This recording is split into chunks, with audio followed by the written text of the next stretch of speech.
Welcome to Longevity Codes with your host, Fred Herbert. This podcast is about living a longer, healthier, and more active life. Each week, Fred shares strategies from experts about not only living longer, but helping us discover our personal longevity codes to live life to the fullest.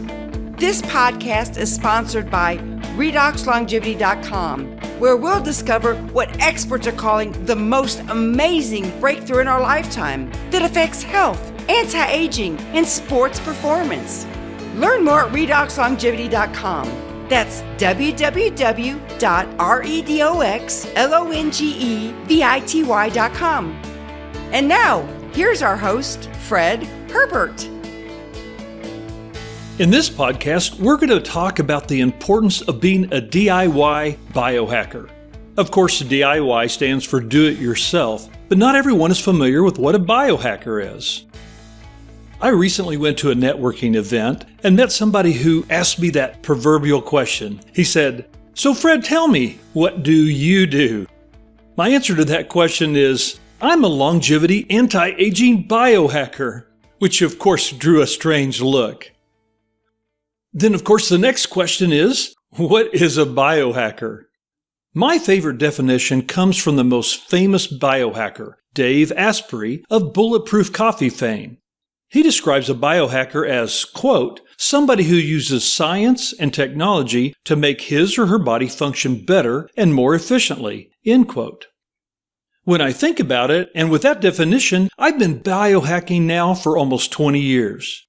It all started by listening to a weekly radio show titled Healthy by Nature with expert nutritionist Marty Whittakin. The kind of biohacking I started with would fit into the category of Nutrigenomics. Here's what an article on Healthline had to say on the subject. Quote, Nutrigenomics may hack your biology in several ways, such as decreasing your risk of developing a disease that you're genetically predisposed to, helping you achieve physical, mental, or emotional changes such as losing weight or reducing depression symptoms, helping you optimize a bodily function such as your blood pressure or gut bacteria. Food does impact your genes, but not everyone's bodies respond in the same way to changes in diet or habits. End quote. A good definition of nutrigenomics is the study of how food affects our genes and how our body responds to food. Nutrigenomics is used to learn more about how genes and diet together may affect a person's health and risk of developing diseases. My first nutrigenomics biohack was learning that health starts in the gut. Marty was preaching this 20 years before it became mainstream. Now you can't turn on a TV without hearing a commercial about probiotics. I started taking probiotics 20 years ago and it changed my life and health.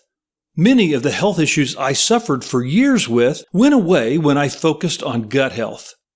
3 issues I had dealt with since childhood were almost instantly eliminated: chronic diarrhea, painful canker sores in my mouth, and serious sinus infections 2 to 3 times a year. I'm happy to report that these issues have all been resolved and I owe it all to probiotics. Needless to say, I was hooked. For the last 20 years, I've been looking into how nutrition can impact my health, and I've experimented with as many as 30 different supplements over the years.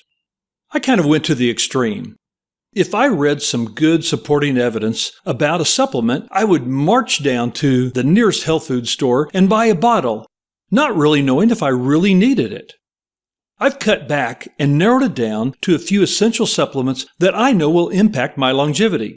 In future podcasts, we'll dig deeper into supplements. Here are a couple key principles I've learned in this journey for better health. First, our bodies have an amazing ability to heal themselves. We were designed that way. Second, the current medical system is focused on treating symptoms and not getting to the root cause. There's just not a focus on prevention. And third, our current system is flawed on the information it provides. The FDA will prevent products from going to market in the U.S. that have proven to be effective in other countries, but then they let things through that later turn out to be dangerous. A recent example of a Nutrigenomics biohack is what I talked about in a prior podcast. Now we know there is a way to supplement the very important redox signaling molecules that help our cells communicate and function properly. I'm now making that a part of my daily longevity strategy. If you want more information, go back and listen to podcast number 8 or check out our sponsor, redoxlongevity.com. Another category of biohacking I practice is called DIY bio or DIY biology. The concept of DIY biology can be very broad and even include things like implanting devices under your skin. But the way I'm using the term here is where individuals or groups learn the specific studies that show promise of improving cellular health or improved gene function and then experiment on ourselves. Part of the idea of DIY biology is not wait until conventional medicine gets comfortable enough with a biohack to endorse it. Take, for example, podcast number 9, where I talked about the relatively new discovery of how autophagy works and how it can be helped by intermittent fasting, and how it can be hurt with the popular notion that we should be eating meals all the time, especially mini meals all day long. Even though there's good scientific evidence that fasting helps at a cellular level and even can prevent diseases like diabetes, heart disease, and even cancer, how many years do you think it will be before your doctor's telling you to go fast for 24 hours or a 3-day or 7-day fast? My guess is never. This is a great example of personally learning new biohacks and applying them whether they become mainstream or not. Here are some common biohacks that make sense. I've already mentioned intermittent fasting and supplementing with redox signaling molecules. But some of the things I'll go over you may not have considered a biohack. The first one is meditation. This is a no-cost strategy that has been practiced for thousands of years and has numerous health benefits. Meditation reduces stress, controls anxiety, aids longevity, improves emotional health, improves memory, sleep, and many other benefits. The next one is neurofeedback. This is where you hook your brain up to an EEG sensor and use the feedback to teach your brain to replace negative responses to stress. Another one we'll talk more about is nootropics. These are substances to increase our brain's performance. Some of these might also fit the category of nutrigenomics, but here are just a few. Vitamin D, magnesium, turmeric, B vitamins, krill oil, and the list goes on. Another biohack that I'm enjoying is a morning cup of Bulletproof Coffee. It helps you stay in ketosis, which we'll talk more about in another podcast. It gives you a good caffeine boost, and the fats give you energy and brain power. To make Bulletproof Coffee, you use mycotoxin-free coffee beans, grass-fed butter, and an MCT oil that comes from coconut oil. You blend it and it tastes great. Another biohack is cold therapy. I first heard about this many years ago when Tony Robbins talked about jumping into a 57-degree pool of water every morning. We all know that cold helps reduce muscle inflammation, and we've seen pictures of athletes soaking in a tub of ice. It can be as simple as putting an ice pack where it hurts or jumping in a cryotherapy chamber where you expose your skin to temperatures 230 degrees below Fahrenheit for about 3 minutes. And now we know that that can stimulate autophagy and helps our mitochondria. Another one is light therapy. Our exposure to light has an impact on our health. Of course, the best light is natural sunlight, but we now live in environments with a lot of blue light that we weren't designed to handle. When you think about it, artificial light has only been around for 140 years.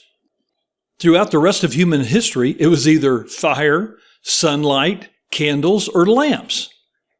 A good biohack is turning down lights a couple of hours before bed. Limit your exposure to blue lights and add the red light spectrum into your environment. Check it out. Getting exposure to a light that better mimics sunlight has helped people with SAD, S-A-D, which is seasonal affective disorder, and really has helped my wife get through those gloomy winter months. While on the subject of light, there is now LED photon light therapy devices that have shown promise for brain function and skin rejuvenation.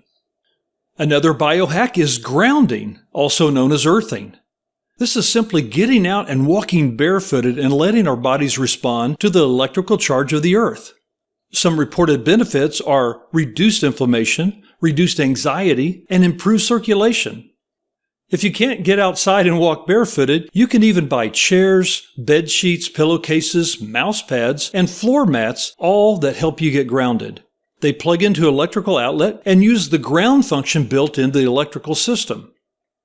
The list of possible biohacks goes on, and we'll cover all these in future episodes. The point is, we need to develop the mindset of a biohacker. Say it with me, I'm a biohacker. Let's try that one more time. I'm a biohacker. I'm convinced this is a longevity code we can break together. As mentioned earlier, mainstream medicine is not focused on prevention, so we have to be. I'll give them credit though, they're good at coming up with treatments, but the problem is all the treatments come with many dangerous side effects. You have to chuckle when you hear the end of a prescription drug commercial. Okay, now that you're a biohacker, here are a few rules for being a good biohacker. The first one, be open-minded. You have to be willing to let go of your preconceived ideas. Number 2, study.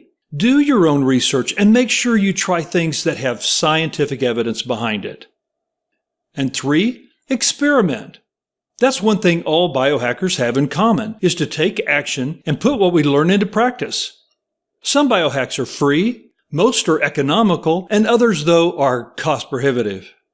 And number 4, eliminate. Be willing to eliminate the bad stuff.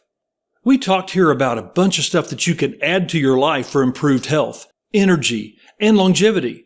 But if you don't eliminate some of the bad stuff, you might still make a little progress, but you're fighting an uphill battle. Examples of a few things you might need to give up are, of course, smoking, that's a no-brainer. Give up your sedentary lifestyle or the sitting disease. If you have a problem with alcohol, give that up. And give up processed foods and fast foods. And last but not least, give up sugar. There you have it. A key longevity code that we just cracked is to be a lifelong biohacker.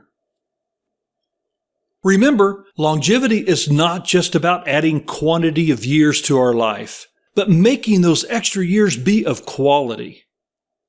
Keep listening as together we crack the longevity codes and biohack our way into a better, longer, and healthier life. Thanks for listening to Longevity Codes. For more information, go to longevitycodes.com. To learn more about our sponsor, check out redoxlongevity.com. Tune in to next week's podcast, where you'll learn more strategies on living a longer, healthier, and more active life.